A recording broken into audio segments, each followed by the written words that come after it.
फिर से आज हम डिस्कस करेंगे जेई मीन्स 2025 का एक क्वेश्चन जो कि केमिस्ट्री का है। और ये सवाल डिस्कस करने का मकसद, जो भी हम सवाल डिस्कस कर रहे हैं बीच बीच में जेई के, इनका मकसद ये है कि अगर आप डिसिप्लिन के साथ, स्कूल के साथ भी रेगुलर अगर थोड़ा डिसिप्लिन मेंटेन करके तैयारी करें तो बिल्कुल हो सकता है, क्योंकि बहुत सी क्वेश्चन ऐसे रहते हैं जो हम रेगुलरली क्लास में पढ़ते हैं, उन्हीं कॉन्सेप्ट्स पे बेस्ड आते हैं।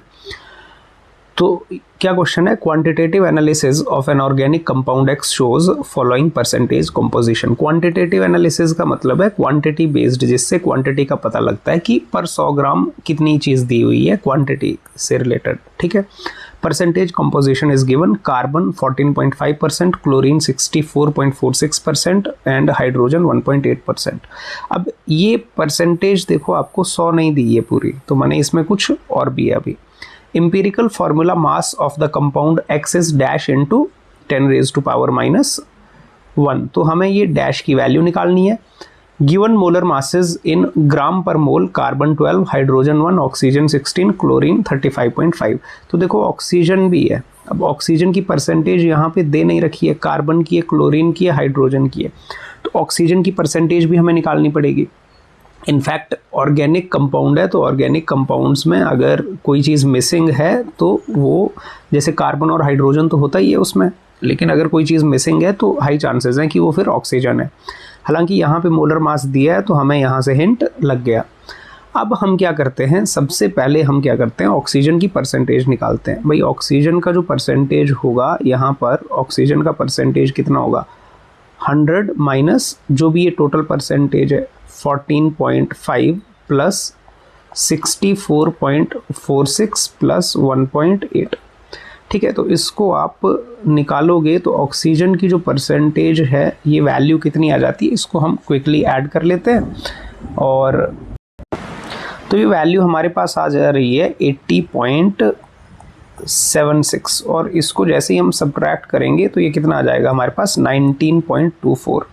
तो ऑक्सीजन का जो परसेंटेज है वो है 19.24% है ऑक्सीजन। ठीक है, अब इम्पीरिकल फार्मूला, भाई इम्पीरिकल फार्मूला क्लास 11th का जो फर्स्ट चैप्टर है मोल कॉन्सेप्ट, उसमें सीखते हैं इम्पीरिकल फार्मूला निकालना, और काफ़ी इंपॉर्टेंट कॉन्सेप्ट रहता है हमारा बोर्ड्स के लिए भी, और आगे देखो कॉम्पिटिटिव में तो आता ही है। तो ऑक्सीजन की परसेंटेज आ गई। अब इसका स्टैंडर्ड क्या तरीका है, सबसे पहले हम रिलेटिव नंबर ऑफ मोल्स निकाल लेते हैं। कौन कौन से कंपाउंड है हमारे पास कंपाउंड है carbon, chlorine, hydrogen, oxygen.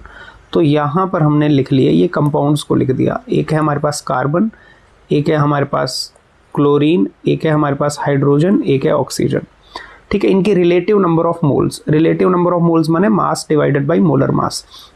Carbon है 14.5, तो 14.5 इसको आप समझ सकते हो 14.5 ग्राम है, ये परसेंटेज में दिया है तो 100 ग्राम पे इतना है। तो mass divided by molar mass, तो ये रिलेटिव नंबर ऑफ मोल्स आ गए। क्लोरीन के लिए निकाल सकते हैं mass divided by molar mass, chlorine का होता है 35.5। हाइड्रोजन के लिए निकाल सकते हैं mass divided by molar mass, और ऑक्सीजन के लिए भी निकाल सकते हैं mass divided by molar mass. तो जो आपकी परसेंटेज है ना, बेसिकली वो मास ही है, रिलेटिव मास है वो। ठीक है, mass divided by molar mass, और ऑक्सीजन का मोलर मास होता है 16। तो अब इसको आप अप्रॉक्सीमेटली डिवाइड करते हो तो देखो ये वाली चीज़ 14.5 डिवाइडेड बाई 12 अप्रॉक्सीमेटली आ जाता है 1.12 अप्रॉक्सीमेट। ठीक है, और ये वाली चीज़ को आप अप्रॉक्सीमेटली डिवाइड कर लो तो ये आती है 1.8, और ये भी है 1.8 ही है ये, तो इसको आप अप्रॉक्सीमेटली डिवाइड करो 1.2। अब हमें क्या करना होता है, ये रिलेटिव नंबर ऑफ मोल्स है, mass divided by molar mass आप निकालते हो रिलेटिव नंबर ऑफ मोल्स। उसके बाद क्या निकालना है, सिंपलेस्ट होल नंबर रेशो निकालना है। तो सिंपलेस्ट रेशो करने के लिए क्या निकालना होता है हमें, फिर सिंपलेस्ट होल नंबर रेशो निकालना होता है। होल नंबर रेशो बिल्कुल एक स्टैंडर्ड सा प्रोसीजर होता है इसका। तो इनका रेशो आप निकालोगे, ये 1.2, 1.8, 1.8, 1.2।